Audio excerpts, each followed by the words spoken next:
Another orange Kombi first. Oh my god. It's freezing. I mean, it's 2 degrees outside, 2 degrees inside. But we're heading off to Latacunga. I've been thinking about what I'm going to do with the car.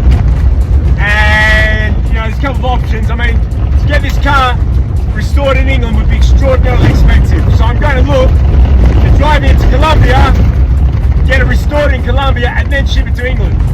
And then I can either sell it or keep it. It's not something I can keep driving, you know, on these sort of ventures. Having said that, if I get it restored, I can use it in England. It's pretty cheap. Whoa. It's sliding. They're pretty cheap to run these cars when you don't blow engines. I've got a bit invested in the car, certainly a lot of fucking emotion. But I don't know what I'm going to do. But I've come to the conclusion that it's time to make a decision on this car. Going up all this corrugation on a hill, car just stopped. It's funny how used to all this shit I was, and then after such a while of not having to deal with this stuff, it became more stressful, put it that way.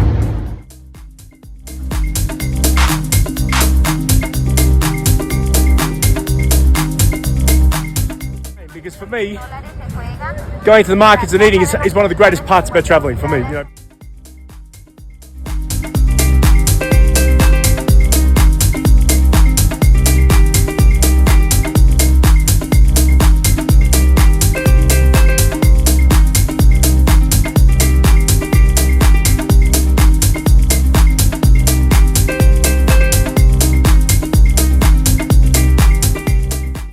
Thankfully, Andy's behind me, so he's, you know, he's a good support vehicle, because if anything goes wrong, he'll pull me up, push me up, or whatever. But it's tough.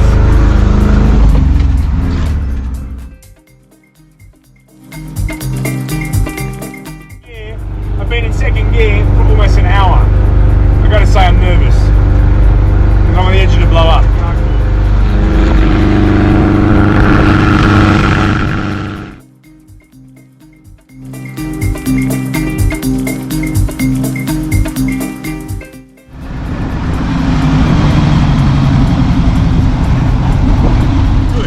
Kombi's done really well, so at the moment I'm not stressing out.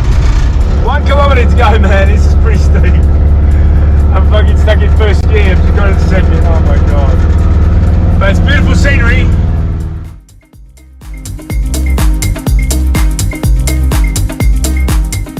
Quilotoa. Kombi made it. The only thing I'm worried about is that I might not have enough fuel to get out of here, because I forgot to fill up the jerry can, and I was in second gear most of the way up, and obviously go through a lot of fuel when you go into second gear. But anyway, bloody cleaning lady didn't come last night.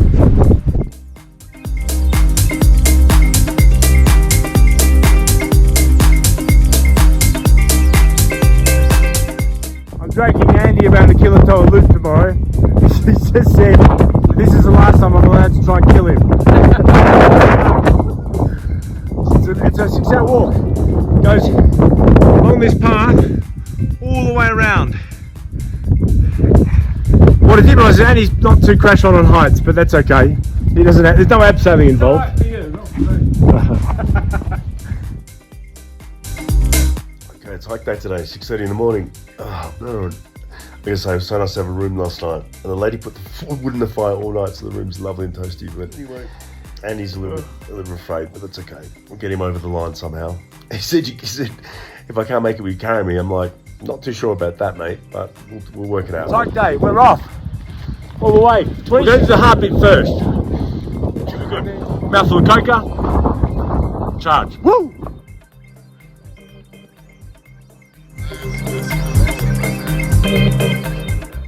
Okay?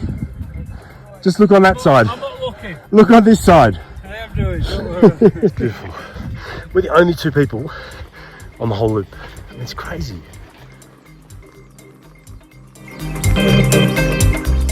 I told you it was all going to be flat. Yeah. I said it was going to be downhill. I just didn't say it was going to be this steeper gradient.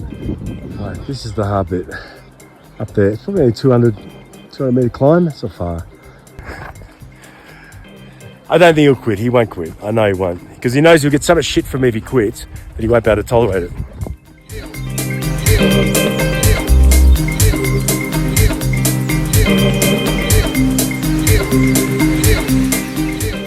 This bit's hard work.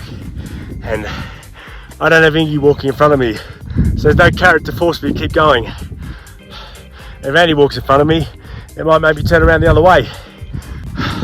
Got to rely on a bit of self-motivation.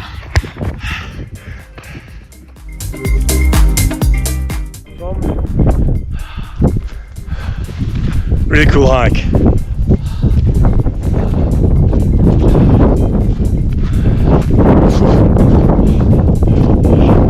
Andy, I think going that way was a good idea, man. It's straight down here.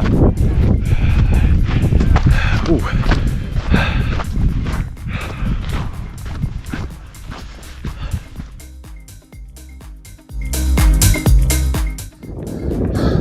View is spectacular. Puffing a bit. Actually, they've got warnings here. The wind is so strong. You can't get too close to the edge. They give you a warning in case you get thrown off. Clearly, quite steep down there. I was thinking about doing Chimbrats after this, but Andy said that's it. He's not doing any more of these walks with me. So, bless him. You know, he's right out of his comfort zone. He's absolutely done a cracking job. You know, so hats off to him. Onwards up. Well, this is the highest point. I thought it was higher, but it's only 3,930. Just love hiking. I feel so at peace with myself when I'm doing it.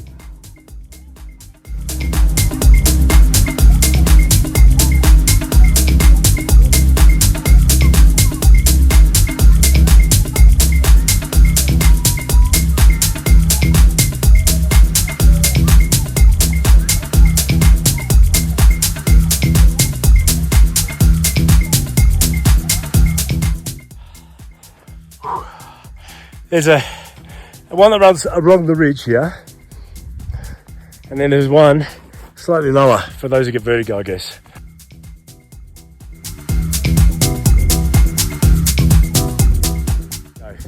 It's been a great hike. We're almost there. We're three quarters of the way there. Yeah.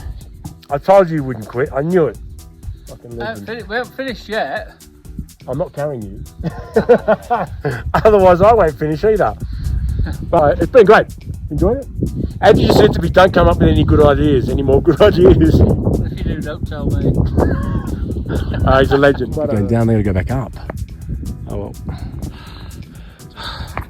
I've taken a wrong turn and gone down.